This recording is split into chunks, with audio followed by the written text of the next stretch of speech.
नमस्कार, आप सभी देश भर के आशा कार्यकर्ताओं का बहुत बहुत स्वागत है। आप सभी आशा कार्यकर्ता इस वीडियो को पूरा देखिए, क्योंकि ये वीडियो अब तमाम देश भर के आशा कार्यकर्ताओं के लिए ही बनाया गया है।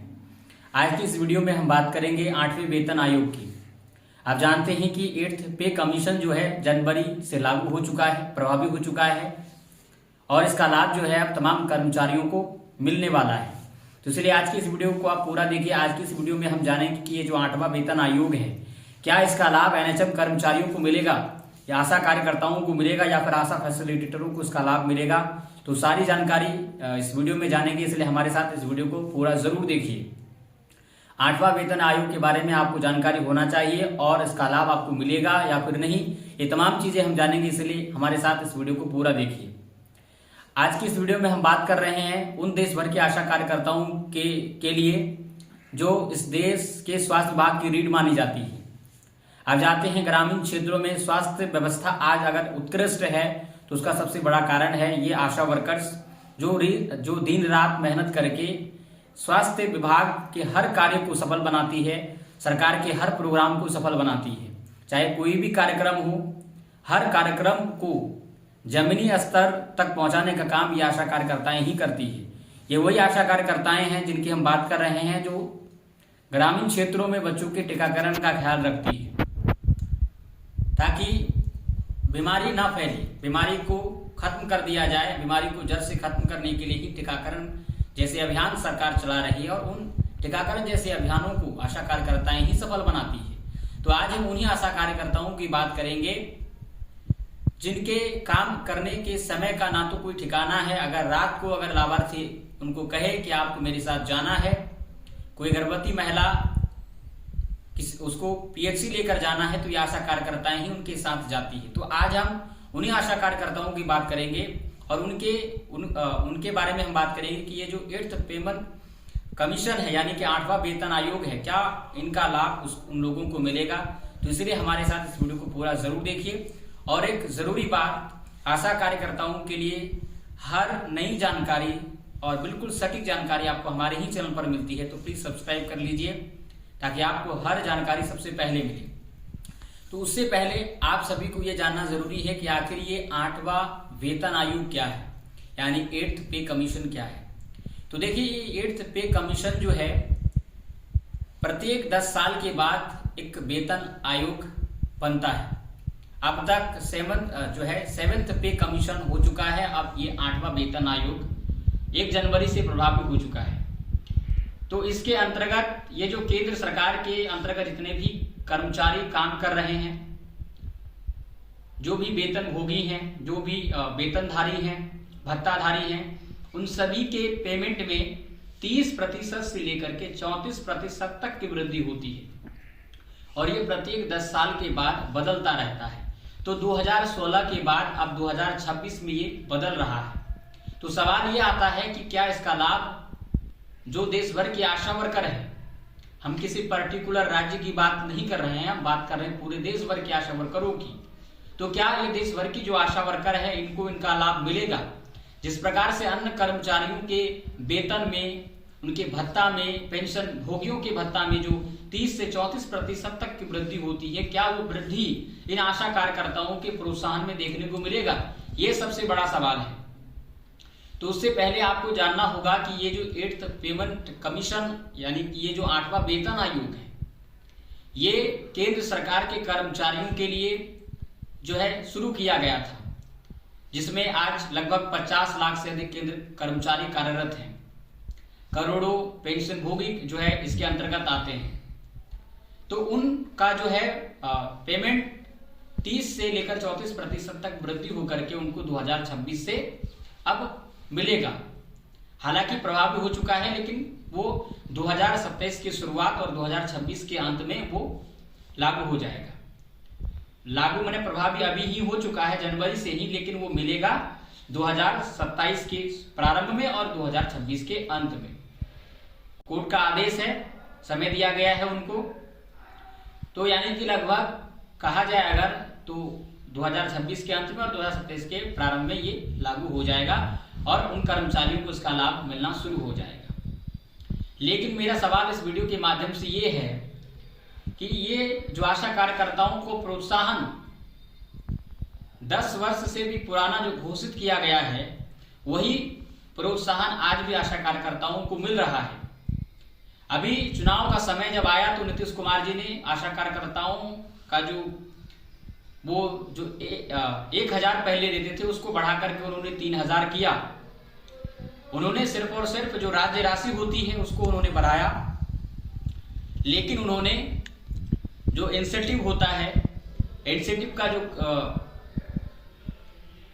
देने का काम है, जो इंसेंटिव जो निर्धारित करती है वो केंद्र का काम है। हालांकि तो वो इंसेंटिव कई वर्षों से, जो कि 10 साल पहले लागू हुआ था, 10 साल पहले भी और भी पुराना है, लेकिन मैं फिर भी 10 साल बता रहा हूं। तो 10 साल से पहले जो इंसेंटिव जारी हुआ था, उनको जो निर्धारित की गई थी, वही इंसेंटिव आज भी उनको मिल रहा है।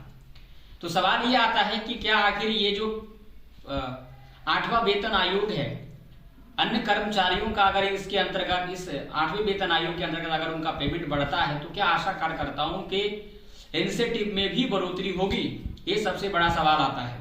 क्योंकि अगर इंसेंटिव में 30 से 34% तक की वृद्धि होती है, तो आशा कार्यकर्ताओं को जो है अच्छा खासा पेमेंट मिलेगा इस महंगाई की जो है जमाने में। यानी कि जो महंगाई पहले थी उस समय, जिस समय आप लोगों की इंसेंटिव निर्धारित की गई थी, लेकिन अभी के इंसेंटिव, अभी महंगाई के हिसाब से अगर इंसेंटिव देखा जाए तो वो काफी कम है। तो उसमें लगभग अगर 30 से 34% तक की वृद्धि होती है तो आशा कार्यकर्ताओं को फिर भी बहुत मदद मिलेगा। लेकिन सवाल ये है कि क्या ये जो है एनएचएम कर्मचारियों को, यानी कि आशा कार्यकर्ताओं को, आशा फैसिलिटेटरों को मिलेगा? ये सबसे बड़ा सवाल है।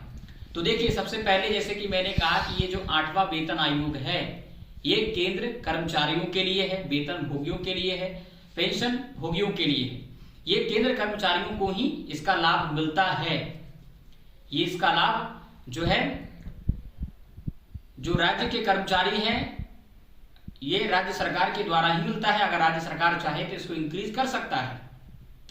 लेकिन बात यह है कि अगर आप लोगों को इंसेंटिव केंद्र से मिलती है, तो क्या केंद्र सरकार आपको केंद्र कर्मचारी के अंतर्गत रखती है या नहीं, ये भी डिपेंड करता है।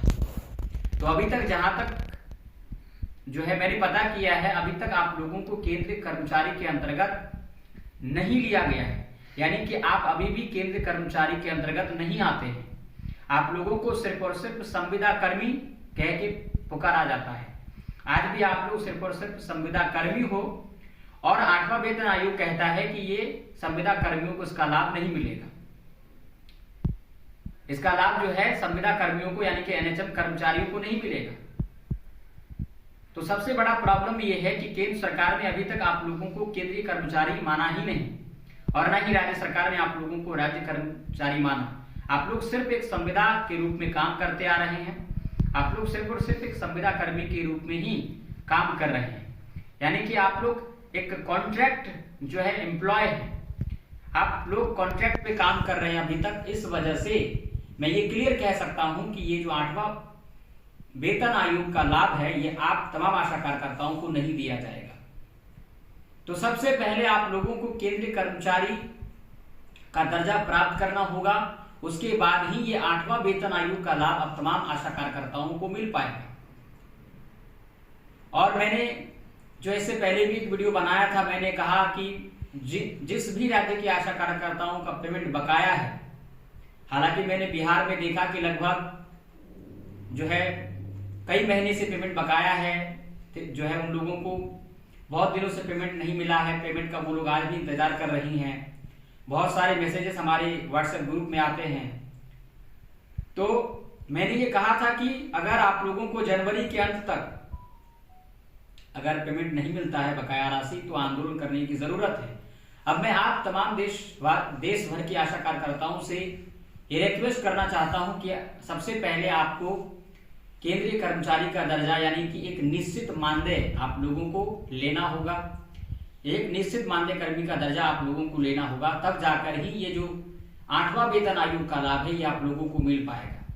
सबसे पहली लड़ाई आपकी ये होनी चाहिए कि आपको सरकारी कर्मचारी का दर्जा मिले, यानी कि आप चाहे राज्य कर्मी का दर्जा हो या फिर केंद्रीय कर्मचारी का दर्जा हो।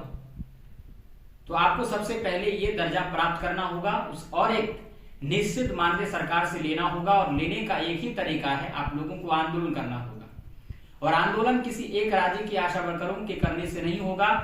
अगर आपको केंद्रीय स्तर पर लाभ लेना है तो उसके लिए देश भर की जो तमाम राज्य हैं उन तमाम राज्यों की आशा वर्करों को मैदान में उतरना होगा, आंदोलन करना होगा अपनी आवाज के लिए, अपने अधिकारों के लिए, कि अब तक आपका जो केंद्र सरकार द्वारा और राज्य सरकार द्वारा जो शोषण हो रहा है, अगर आप उसके खिलाफ अभी आवाज नहीं उठाएंगे तो इसी तरह आप तमाम देश भर के आशा कार्यकर्ताओं का शोषण होता रहेगा और आप उसी पुराने इनिशिएटिव में काम करते रहोगे। जब चुनाव का समय आएगा तो सरकार 1-2 हजार बढ़ा देगी और इसी तरह जो है आपका पेमेंट जहां का तहां रह जाएगा, सिर्फ लालच दे करके 1-2 हजार बढ़ा दिया जाएगा। बाकी आप लोगों का उसी तरह से शोषण होता रहेगा। ना तो आप लोगों को 8वें वेतन का जो है लाभ मिल पाएगा और ना ही कोई और जो लाभ होते हैं वो मिल पाएगा। तो इसलिए सबसे जरूरी है अभी तमाम देश भर के आशा कार्यकर्ताओं को कि वो सभी इकट्ठा होकर के तमाम राज्य की जो आशा वर्करें हैं वो मैदान पे उतरे, एक बार में एक साथ, अलग अलग नहीं, अलग अलग समय पर नहीं, एक साथ उतरे, एक ही समय में उतरे और अनिश्चितकालीन हड़ताल के लिए उतरे। एक ही माध्यम है, अनिश्चितकालीन हड़ताल।